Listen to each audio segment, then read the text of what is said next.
So welcome back to part 2 of these 2 talks. So the first one was specifically about evangelization and sort of the spectrum of reaction to the offer that Jesus gives, that he came to, that we may have life and have it abundantly, and so how do we achieve that? Through that relationship with him, which can be mediated, preferably immediate, but I mean, you start by getting to know people not right away. You start by knowing they exist. That's a good beginning. How to reach them, how to hear about them, and so on. What I would like to speak about now is the placing of the work of evangelization in the context of all of the activity of the church, and where the renewal in particular can fit in with the panoply of activity, which includes evangelization. We heard in a question earlier about missionary disciples, for example, so that folds into this discussion. So for this talk, I want to give you what I call my 4-bubble diagram. Before I get, I'll draw it. So the 4-bubble diagram has these 4 circles, and they are connected like this.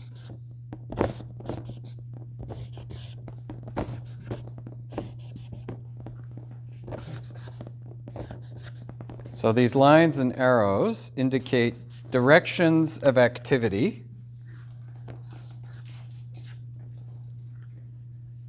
And each bubble represents a kind of activity. So the bubble here on the lower left, this is the work of evangelization.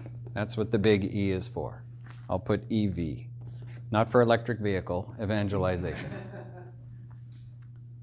So that's the primary work of helping people go from never heard of this Jesus guy to Jesus is Lord.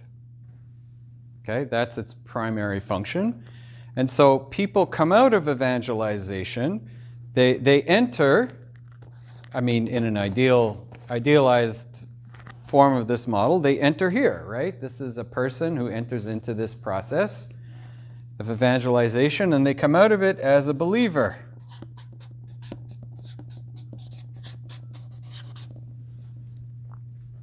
The day of Pentecost. People hear Peter preach, and what is their spontaneous reaction? Their hearts were cut to the quick, you know, they said, okay, we get it. Brothers, what must we do? Very interesting.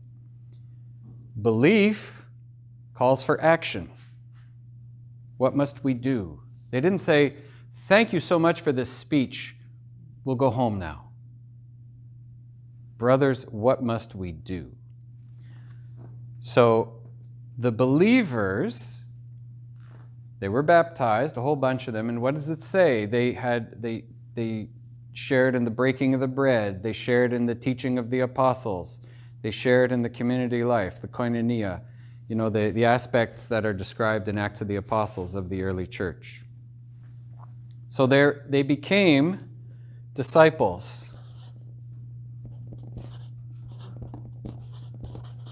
Discipleship is the second bubble.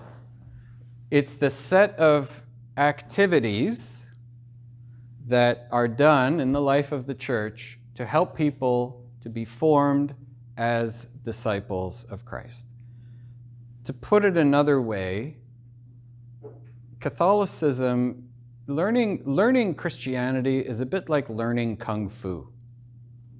You know, you can only learn so much Kung Fu by reading books about Kung Fu or by watching Kung Fu movies. I mean, you're not really going to learn a whole lot from that. It might make you enthusiastic about learning it, but you're not actually going to learn much. So there has to be education, but formation and a discipline of life and behavior if you're really going to develop as a Kung Fu, user, you might say. In fact, within the whole Kung Fu discipline, the teacher, there's Kung Fu school, and the teacher is called the master, and the students are called disciples. That's how it's called in English. So there's a close resemblance to what Jesus brought. He wasn't just a teacher, he was forming disciples. Okay? So that's what's happening here. There are all kinds of aspects of the life of discipleship and the things we need to do to form people as disciples. But as people grow in their discipleship, they shift from being believers to being disciples. And this is one of the key distinctions, because there are lots of people who believe in God. There are lots of people who believe in Jesus. But their belief isn't being translated into discipleship. It may not be their own fault. Maybe they were never discipled. It's not really a verb, but we use it all the time, so why not? You never know, right? And so the quality of the education that we offer in discipleship is important so that people can grow and develop and deepen not just their belief, but the expressions of that belief. This was one of the big reasons, by the way, Vatican II offered the possibility for the Mass to be in the vernacular languages, because a great many people, they believed in the Mass, they attended Mass, and their discipleship was to go to church and attend Mass. But some people had the way we started with this was by having those bilingual portable missals, you know, with Latin on one side, English on the other, so you could follow along with what was happening. A lot of people went to church and they just sat there. They would wait for the sermon, and people would pray the rosary during Mass. That was a common way, because they didn't want to just sit there, but they knew they should be there. That was part of their discipleship, and it was good. It was good discipleship. They were being sincere, but what the church wanted to do was offer people the chance to deepen their discipleship by really becoming co-prayers in a common liturgical action.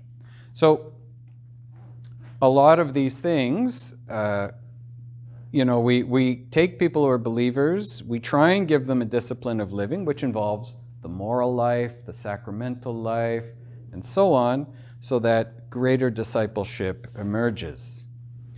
Now, as people receive this sort of fundamental strengthening as disciples, they adopt the discipline that Jesus is proposing.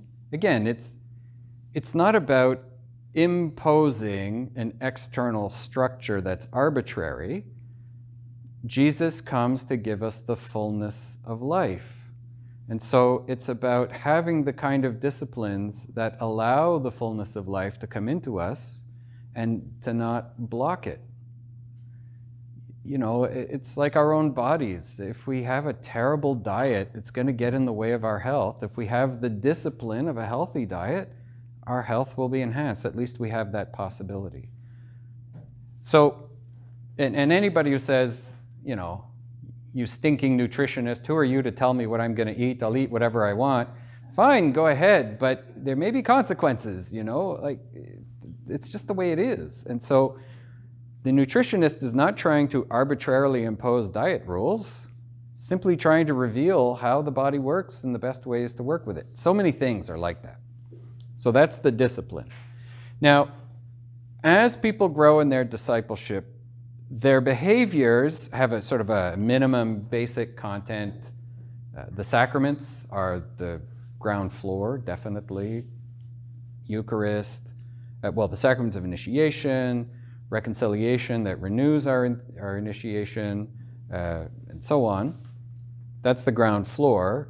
But through the living of that, particularly in community, because the Eucharist gathers us in community, we begin to see that people are different. More importantly, people have different gifts. People have different charisms. And we're called, the ultimate expression of discipleship is love of God and love of neighbor. So the love of God, in discipleship, usually we start by teaching people about the love of God specifically, because sacraments and worship and all that. But it has to morph into a more fulsome expression of love of neighbor. And the two are not opposed. Mother Teresa deeply loved Christ, and that was how she explained her work with the poor. She contemplated Christ in the Eucharist and adoration, and from there she went to contemplate Christ in the poor. It was always about her relationship with Christ, love of God and love of neighbor united. But the expressions of love of neighbor that flow from discipleship, that we call the apostolate.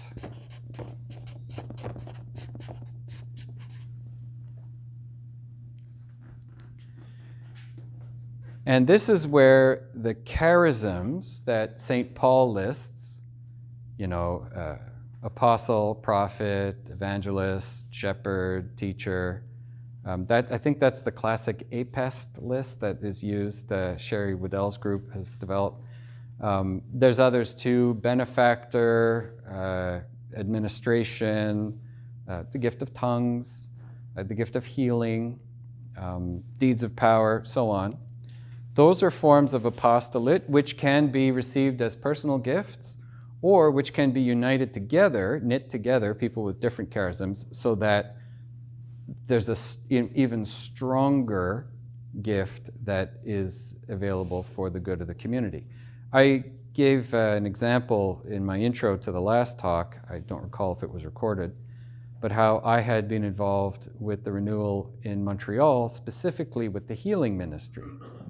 The healing ministry was full of people who were very enthusiastic about praying with others for healing, but they didn't necessarily have the gifts of teaching or the gifts of organization. And so there was a certain amount of chaos. It was like a gas, it was kind of just floating out there. And we needed to bring it together. Now, I don't claim to have the gift of healing. I don't, but I was, as a priest, as a member of the hierarchy, I was asked to go in there to help bring some order to it. And it turns out, among the first things we did, we found a training program for people who wanted to be part of it. We started to, give some basic rules around how these things would happen, so that, if somebody ever said, well, I went for a healing service and something terrible occurred, we would be able to make sure people, the vulnerable, weren't being taken advantage of, that sort of thing. And it turned out all of those things, which didn't specifically have to do with anybody getting healed, they strengthened the ministry enormously. But priests who, in the past had said, oh my gosh, you want to do a healing mass in my parish? I don't think so. We're suddenly saying, well, okay, I understand this now. This is a good thing. And they welcomed it into their parishes. So it grew and spread, and because it had that strength. But it was the union of multiple charisms to strengthen a principal charism, in that case, healing. So these various charisms work together, and you can see the arrows point outward. They're pointing towards the world, because ultimately, love of God, love of neighbor is meant to be a service to the world. There are forms of the charisms that are, really exceptional gifts of the Spirit, a gift of, miraculous healings. But there are also people who have a gift of healing because they feel called to be a doctor or a nurse. And they don't want to do it just as a job. They sense it as a calling. They sense it as a vocation. They pray about their patients. They pray about the people they encounter.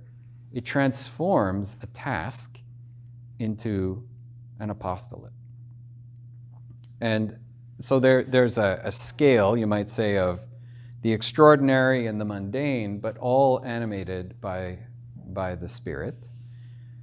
Those are all the different forms of apostolate. I mean, I could make a huge list, but the idea is there should be an animating force that working in the hearts of believers, and believers united with each other, that is out there for the transformation of the world, the spreading of the kingdom, or the gift of the kingdom to the world, coming through believers who are motivated not for personal gain, motivated by love of neighbor. That's the fundamental thing. Now, one of those gifts is the gift of evangelization. There's a particular charism to be missionary. And so this is the gift of evangelization, the charism to be an evangelist, which of course loops back to evangelism. So when we talk about being missionary disciples, which was a point raised earlier, we have to, again, look at that in its different forms. To be missionary literally means to be on a mission. Everybody who's engaged in the apostolate is involved in some aspect of the mission. The specific mission of helping people come to that knowledge and love of Christ through the tasks of evangelization, different people will have that differently. Like, this simple truth is, not everybody has every charism. The only person who had every charism was Jesus. And our teaching is in the church is that the Holy Spirit deliberately doesn't give everybody every charism so that we have to work together. It's the church as a whole that has every charism. But he wants us to be partners in mission. It's good for us to be partners in mission. Getting back to the healing ministry situation, one of the different groups involved in the healing ministry, there were people leading it, one person in particular, and as time went on, she claimed to have a gift of healing, but she also started to have the gift of prophecy, and she started to have the gift of leadership because she was leading her own group. And at one point we said, if one person has all the charisms, then it's a cult. It's not church. It just doesn't make sense, And we had to kind of work with them. But thankfully, she was a person of goodwill, and so we didn't have any real problems there. But we're really meant to work together. And these gifts, they're not tied to particular offices within the church. For example, one of them is the gift of teaching. Now, there's a difference between the gift of teaching as a charism and the office of teaching as a member of the hierarchy. So as a member of the hierarchy, as a priest or bishop, our job is to teach, but more importantly, to discern in the teaching of others what is faithful to the apostles and what isn't. So we read books that are published and we say, maybe change this paragraph because you got something there that's, a little out there. Or, somebody is offering a series of seminars and we're like, there's something there that's not quite right. Like, our job is quality control in the teaching that is delivered by those who do, in fact, have the gift of teaching. I have known priests who, honestly, in terms of their public presentation, could not teach their way out of a paper bag. It was sometimes painful. It was hard. It wasn't their gift. But if people came to them with questions and were looking for orientation and what do you think of this or that, they were very good at giving the answer that the church gives. Not their own answer that they invent. They were giving the answer, connecting that answer to the teaching of the apostles. That's the hierarchy dimension of teaching. The charism of teaching is not limited to priests. It's any person can be given that gift by the Holy Spirit and then hopefully enthusiastically use it for the spreading of the gospel in all kinds of ways, having their own podcast. I don't know, it can be all kinds of things that they do. So the term missionary disciples, we have to be careful because, I've heard people say, the mission of the church is to evangelize. Yeah. There's a bit of a conquest mentality in there. Our job is to spread the gospel, and that's the measure of our success. Yes, if the evangelism is a mission-critical part of the church, because if it's not happening, this cycle is cut, and the church will die. So it is a key. If the church is a body, evangelization is one of the key bodily systems. It's a key organ in the body, definitely. But all of these other things that aren't necessarily tied to helping people see there's an offer of life in the Holy Spirit through a relationship with Jesus Christ, they're not directly tied to that. They can certainly exist to support it, and they often fall into a category of something called servant evangelism.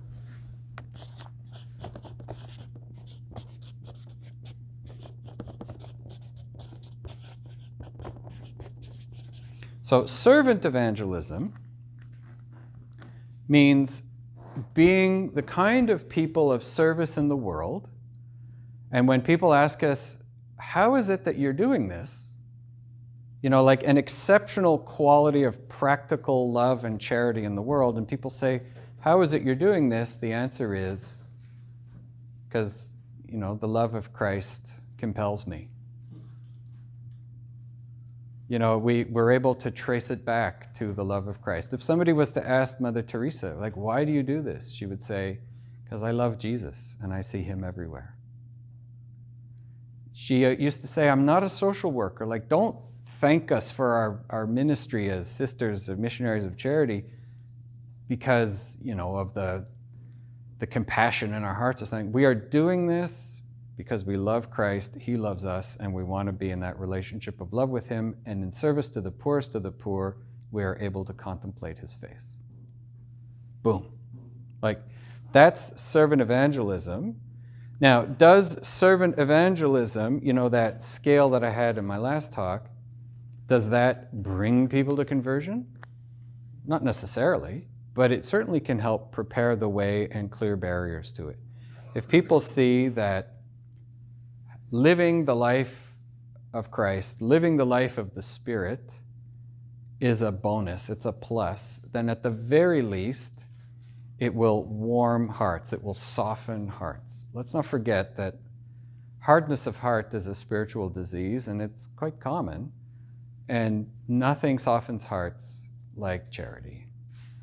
You know, the experience of beauty, truth, and goodness, that softens hearts. And usually, it doesn't happen through the experience of truth. You have to already have a heart somewhat soft, otherwise proposals of truth will bounce off. The hardness of heart is softened through experiences of beauty and goodness. So I've known people to experience that softness of heart that allows the truth to penetrate through the beauty of music. That's why praise and worship music, for example, can be so powerful, or through the goodness of others. Now, it's very easy to attribute the goodness of others. You say, well, they say they're so good because of the love of Christ, but really they're just good people. Like, it's easy to dismiss, you know, if people are still in that resistance phase. But I like to give the analogy. Suppose we took all the people in the world who were living the life of the Holy Spirit present within their hearts, and really doing their best to live by the inspirations the Holy Spirit gives and the gifts that they've been given. And we put them on one island. We took all the people who said, you know what, I'm fine, don't need the Holy Spirit, I'll just get along with who I am. And we put them on the other island. They're not necessarily bad people, but which island would you rather live on spontaneously? You know, like the island where you sort of, I'm fine, you just leave me alone with this stuff, I'm good enough the way I am or how things are, or even worse, active resistance. The problem is it tends to collapse in on itself eventually. While the other one, there's always this gravitational pull that comes of selfishness. To be outward looking, to be altruistic has to be learned and it has to be encouraged. But the Holy Spirit is like air in the balloon, you know, it causes it to expand and pushes out the surface. And so it allows for that greater movement within, that greater volume within. And so which island would we rather live on? You know, my dream, and one of the signs I know that our parishes and our sort of church institutions, whether they're churches or schools or hospitals or whatever, one of the ways we can know they're really living an apostolate and not just a charitable function is the day when people say, boy, aren't we lucky we have a Catholic church in our town? Boy, aren't we lucky we have a Catholic church in our neighborhood? And I'll get an email or a letter one day, Bishop, we know some churches are closing, but you better not close ours. We're not Catholic, but we're so glad the Catholic Church is there. That, for me, would be a sign something awesome is happening.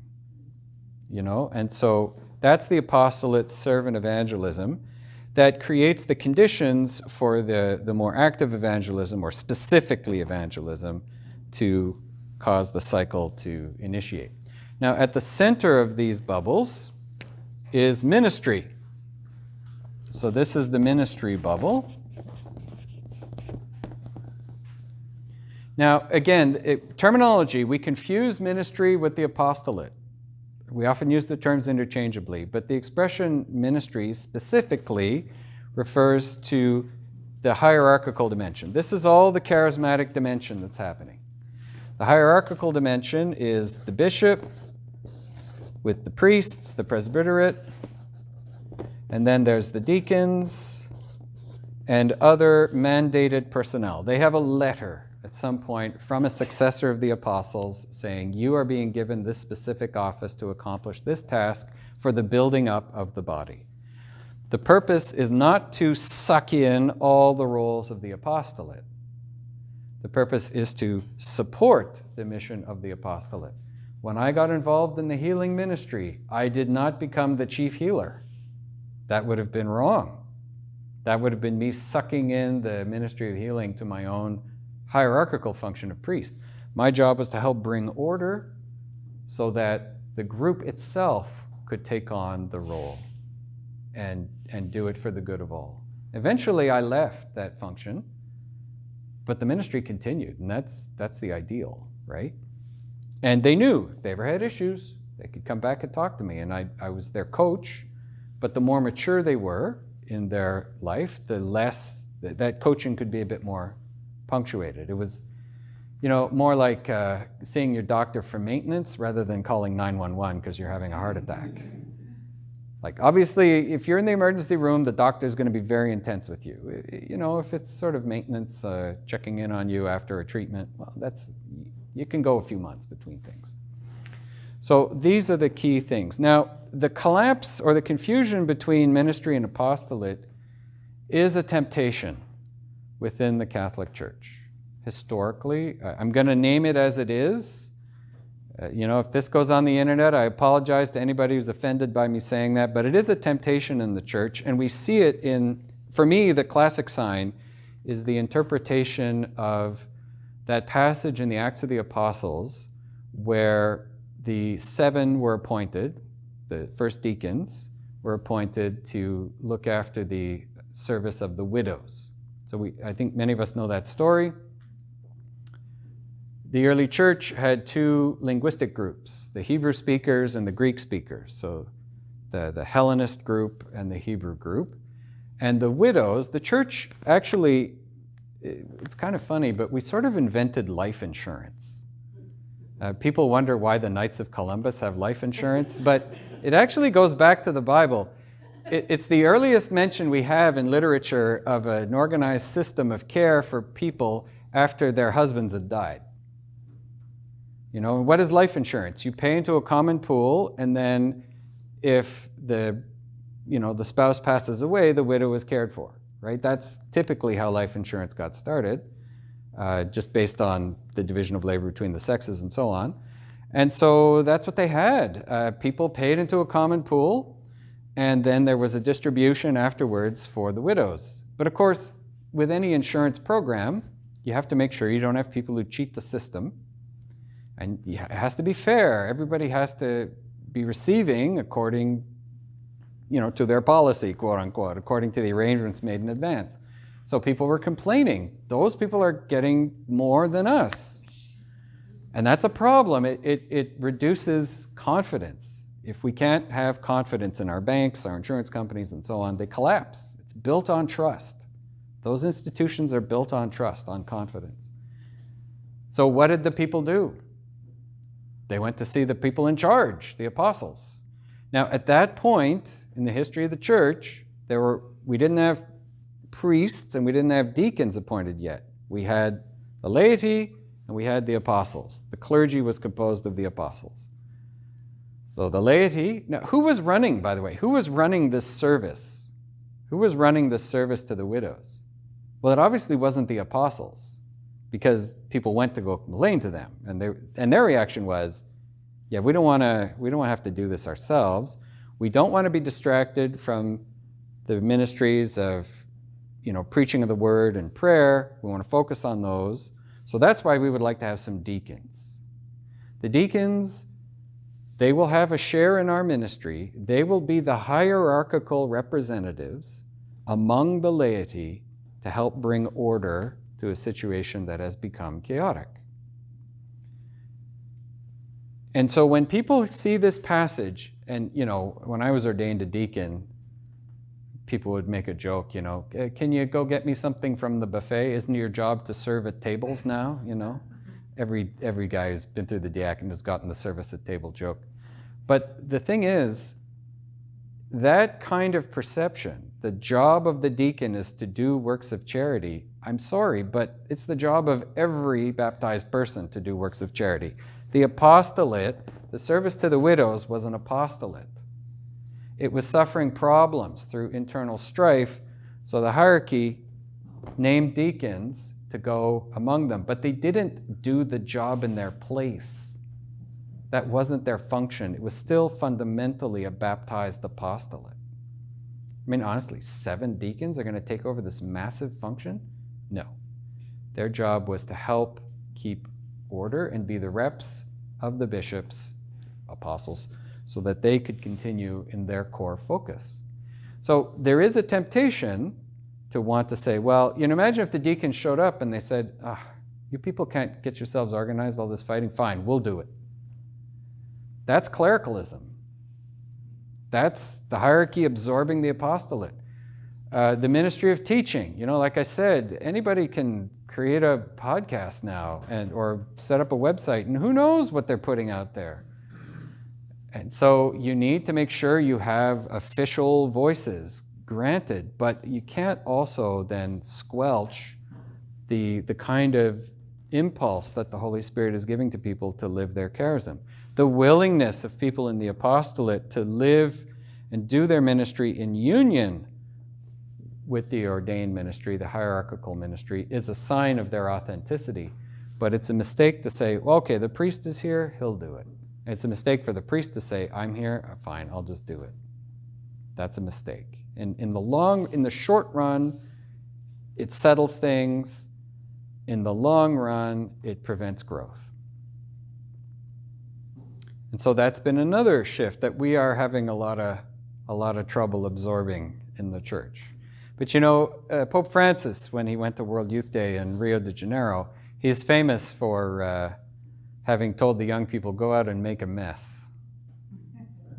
Now, you have to understand the original language. It's poorly translated in English. But what he was saying is, go out and be that kind of loving chaos that we need. Use your energy to explode the love of God into the world, but it doesn't mean do it without reference. I mean, he's the Pope, right? Like, he's still being their father and their coach in that moment. Do it always in union with the church. To put it another way, the relationship between the hierarchical mission and the apostolate is a bit like the relationship between the skeleton and the muscles.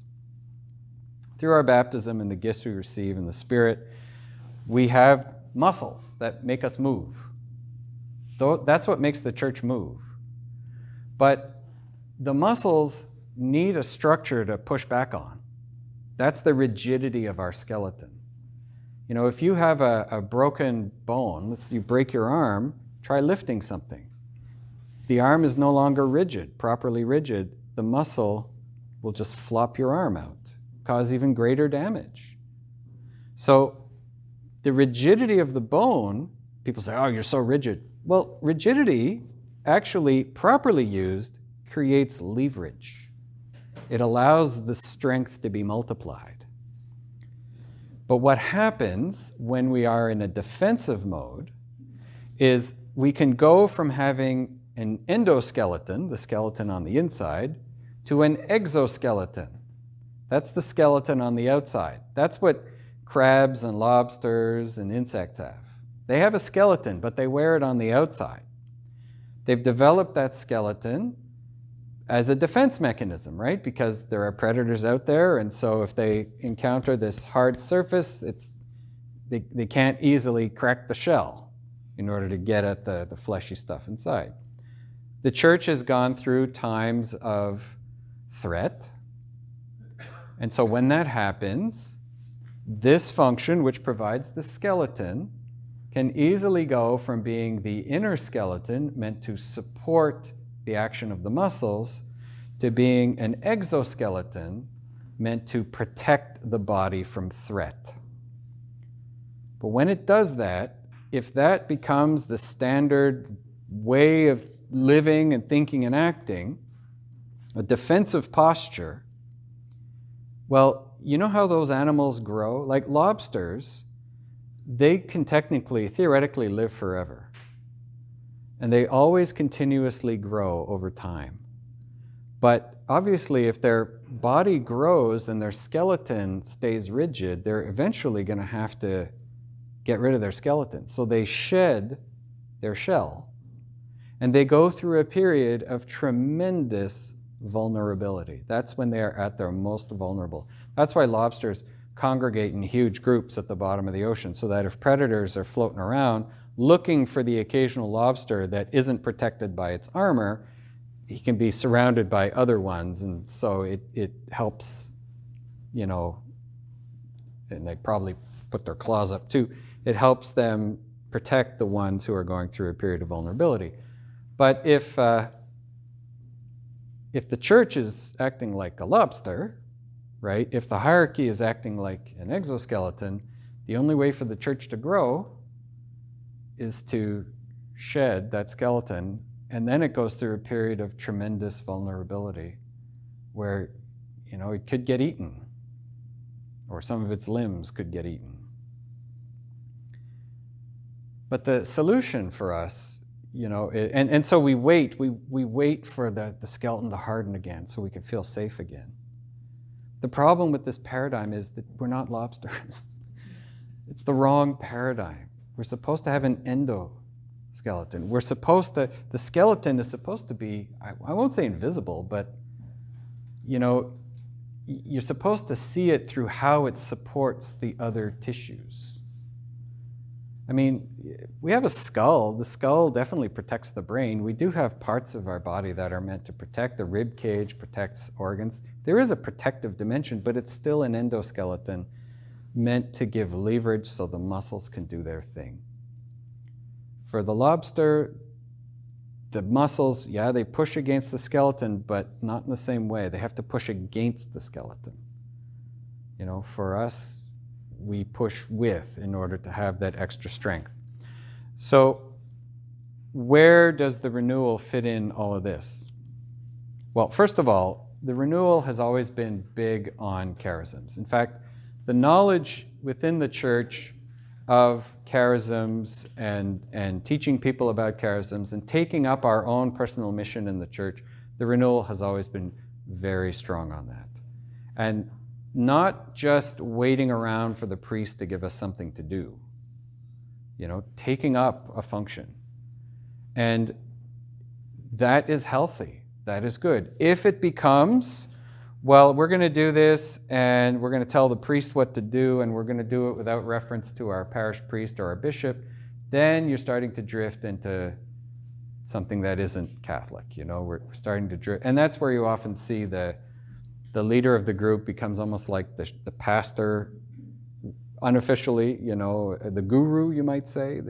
We've all known some groups in the renewal to have the guru effect, and it's dangerous, right? The term charism or charismatic is sometimes tied to narcissistic, and that we want to avoid.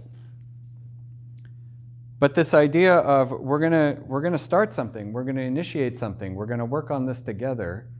Huge amounts of work are done within the apostolate. You know, the CWL, I'm the provincial spiritual advisor for the CWL in Ontario.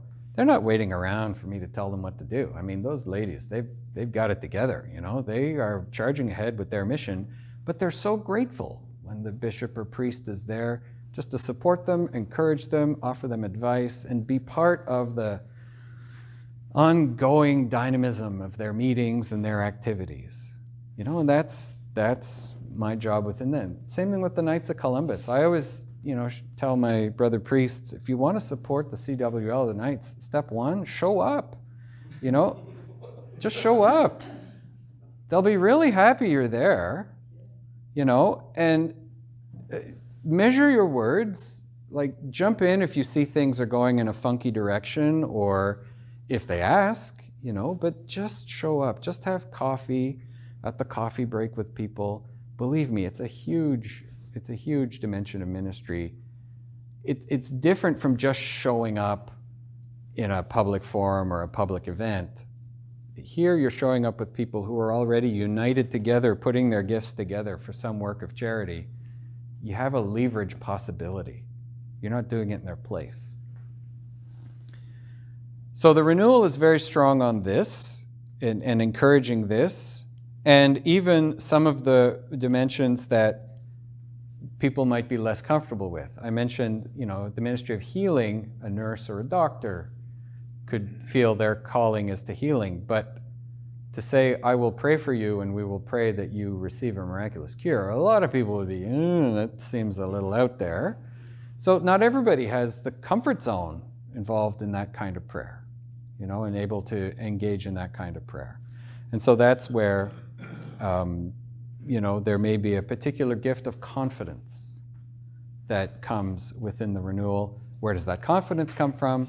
That personal relationship with Christ and the Spirit that I mentioned earlier.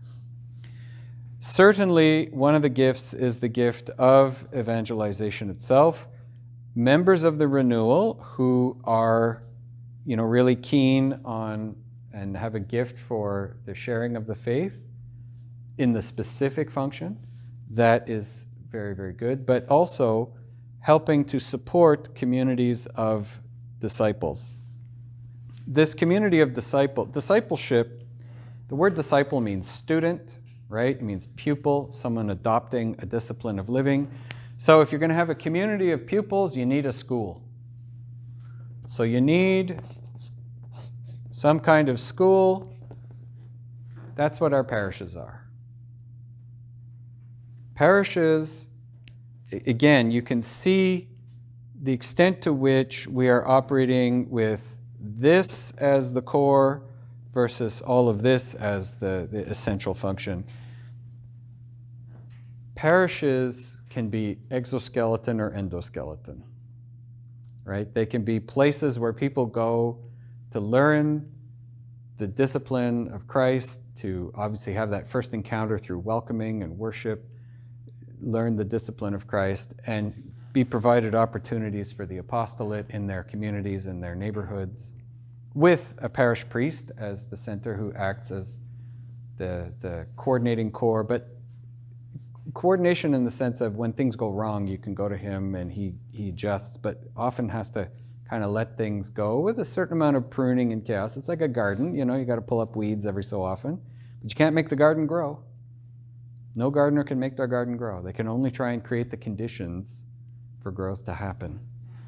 So ideally, that's what a parish is. A parish is a school of discipleship. It is not an outpost or a franchise of Church Inc. I think very often we see our parishes as almost like bank branches, where that's where the ATM is, so you can just go and get the grace that you need and go off and do other things, but very few people go to their bank in order to learn about personal finance. They go there for institutional services. That's what the bank branch is for. While parishes can often be seen that way or even live that way. That's where you go for the institutional services. And if that's how the parish is living, well, then the parish will be judged by that. It'll be judged by its quality of service. But nobody sits at home going, I really miss my bank branch. I should go over there and reconnect with the bank branch community, and say hi to the manager. Like, nobody does that, Nobody feels bad once they've completed their transaction that they walk out. Nobody walks out going, boy, I can't wait to come back here. Like, while, kids, if they have a positive experience of school, then they look forward to school, and they look forward to seeing their friends, and they love their teacher, and maybe the principal's a bit of a scary figure, but who knows? So our parishes are really meant to be schools of discipleship. Ideally, that's what it is. And by the way, that's a very ancient approach. Synagogues, so our Jewish brothers and sisters, they'll often refer to their synagogue as a shul. It's a Yiddish term, but it's the root of the same word, school. So that's where you go. Yes, you go for worship, but more than that, that's where the transmission of Jewish faith and identity goes from generation to generation. They see it as an institution existing in a dynamic process. So just to actually expand on that a bit, within Judaism, most worship is actually done at home. There are the occasional services that are done as a larger community like Yom Kippur, but most services are done at home, and if you do your services at home, you're fine, or you might need a small group of prayer called a minyan. So why do you need synagogues at all? For the transmission and to support the life of prayer that's happening, the life of Jewish discipleship happening in the homes. Within Catholicism, there has been, probably tied to this exoskeleton effect, there's been a lot of focus on worship as happening in the churches themselves, as opposed to the family, as opposed to the home. And so the idea of the church as the center of worship, not as a school per se, we separate the church from the school. The Catholic school is where you go to learn about the faith. The parish is where you go to worship, so we'll have field trips there in order to worship. We wind up segregating the two functions that way, when really the parish should be a go-to place for Christian formation, because in the Catholic school, your Catholicism is going to be taught as one subject among others, just by the force of things. And I know many schools are doing their best to really try and form people as disciples. The partnership between a parish and the neighboring school is sometimes plus or minus. There's a lot of work to be done there. But fundamentally, that's what a parish is. It's a school of discipleship, and a school of discipleship that offers then opportunities for apostolate, supported by all of this. So again, where does the renewal come in? I don't know if you've noticed, but people who have experienced that baptism in the Spirit, very often they have a very profound life of personal devotion. Like one of the interesting features of people who've lived a life, that baptism in the Spirit, very often they have an increase in Marian devotion. It's like, what? It's all about personal relationship with Christ, but suddenly they pray the rosary with great enthusiasm or other things. That's normal, because we want to have lives. They have prayer books. We started with a prayer that we wrote. That there's a spontaneous thirst and desire to live and express our devotion, and we're not waiting around just for it to be the next Mass. We're very open to devotion in our lives, hopefully devotion in our families, devotion in our groups. That's the charismatic dimension of worship, which is all tied to this. That's going back to the Jewish inspiration. It shouldn't be surprising that the Holy Spirit might lead us to some insights from our Jewish origins, given who our founder is, right? But it's not rocket science. So where the renewal fits in, just to conclude with that, certainly the work of evangelization, there's a special area that I think the renewal has a particular gift. We saw that in the previous talk, that friendship with Christ, baptism in the Spirit, which is the only way we can help people to encounter Christ in a personal way. It can only come through the gift of the Holy Spirit. Otherwise, it's mediated. It's a mediated relationship. The only way to have an immediate relationship is through that introduction, and that introduction comes through the Spirit. That's how Mary wound up conceiving Jesus when the Archangel Gabriel showed up. So that's the specific gift there. The other gift is teaching about the charisms, formation for charisms. That is extremely important. And this is something we need to flesh out more and more.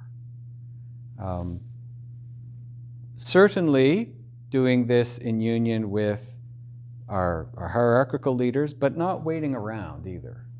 You know, we can take initiatives as long as we have the humility to know that if we make a mistake, if we go too far on something, we may get reeled back. That's okay. Humility is good for that, you know. I mean, students in school, they don't all get 100 on every test, for heaven's sakes. If we're honest about wanting to learn and grow, fine. Let even those instances become moments of growth. The way the healing ministry in Montreal was able to recover was thanks to the humility of people, honestly. And then within our parishes, now this is less tied to the renewal per se and more to individual believers, to contribute to the life of worship, the life of liturgy. One of the great gifts of the renewal is the gift of music. No question, the gift of music. And so to be able to contribute the gift of music to our parishes, that would be awesome, honestly. I've known churches where, remember I said how music helps soften hearts, it helps prepare for the word to penetrate. I've known parishes where the music was just sublime. You know, it had this combination of enthusiasm and sincerity and humility and simplicity, and it happened to be well performed and brought people in together. It wasn't just a performance that people received, and it really helped. It helped people's hearts be lifted up to heaven. I've known some parishes where the music ministry does the same, but it leaves people in purgatory a little too long along the way. So where there is a gift in that manner, and I hate to say it, you know, the temptation to develop a hard crust exists in the renewal too. I've been to prayer group meetings where they've been singing the same songs since the 1970s, you know, and wow, it's tired. And they've had the same format for every meeting. And of course, they want to have order and people have expectations. But it's like, okay, we will now have praise and we will have spontaneous worship for the next 5 minutes. Go. What's happening here, you know? So it's a delicate balance. It's almost like cooking, you know? You can follow a recipe, but at a certain point, you just have to know the elements of it. And so training and leadership, I think, is where the organizational dimension of the renewal can really, really help. Training and leadership to support the life in the Spirit, to support the Alpha Course, which has really got the life in the Spirit component built in, to support the, I would say especially the ministries of hospitality and the ministries of music within our parishes. Very, very important. Although people in the renewal, you know, if their gift is in administration, we'll put them on the finance council, that's fine too. But that's not related to the renewal per se, that's just because we have charisms. Help the parishes to be strong in those components. That's the baseline, I think, for parish life, and helps generate the virtuous cycle that really turns the parish into a place of worship, but also softens the hearts to receive the teaching that is given. Those would be some suggestions that I might have.